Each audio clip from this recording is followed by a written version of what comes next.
Haji bin Abbas bersama Gubernur Aceh Insinyur Haji Nova Iriansyah menghadiri acara wisuda perdana serta satu sekolah tinggi ilmu syariah STIS Daya Ummul Aiman Pidijaya bertempat di halaman kampus STIS Gampong Menasabi, Kecamatan Merah 2, Kabupaten Pidijaya.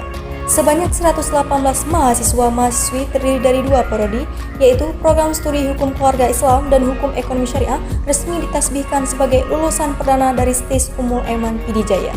Mahasiswa-mahasiswi yang diwisudakan tersebut merupakan angkatan atau lulusan pertama STIS Daya Ummul Aiman yang beralamat di Menasabi, Merah 2, Kabupaten Pidijaya. Bupati Pidijaya, Haji bin Abbas menyampaikan bahwa dengan bekal belajar mudah-mudahan para wisudawan ini telah memiliki modal ilmu fardhu ain dan fardhu kifayah. Selebihnya, kalaupun nantinya belum sanggup mengajarkan orang lain, setidaknya telah bisa diamalkan untuk diri sendiri.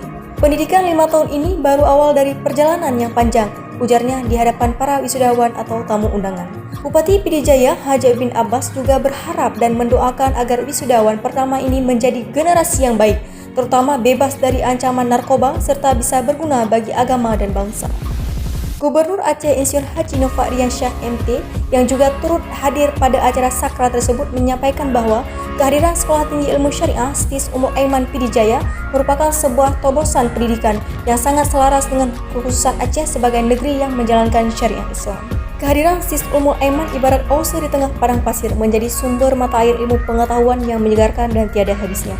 Hadir dalam perhelatan wisuda perdana itu Rektor Universitas Islam Negeri Arani di Banda Aceh, Profesor Dr. Andes Haji Warul Walid AKMA, Ketua DPRK Aceh, Kadis Pendidikan Dayah Aceh Usama El Madani, Ketua Kopertis Aceh, Profesor Dr. Andes Haji Warul Walid AKMA, Kabak Humas dan Protokol Ranstek Pidijaya, Fakri Abdul Muttalib SH, Wali Santri, tokoh masyarakat setempat, dan sejumlah tamu undangan lainnya.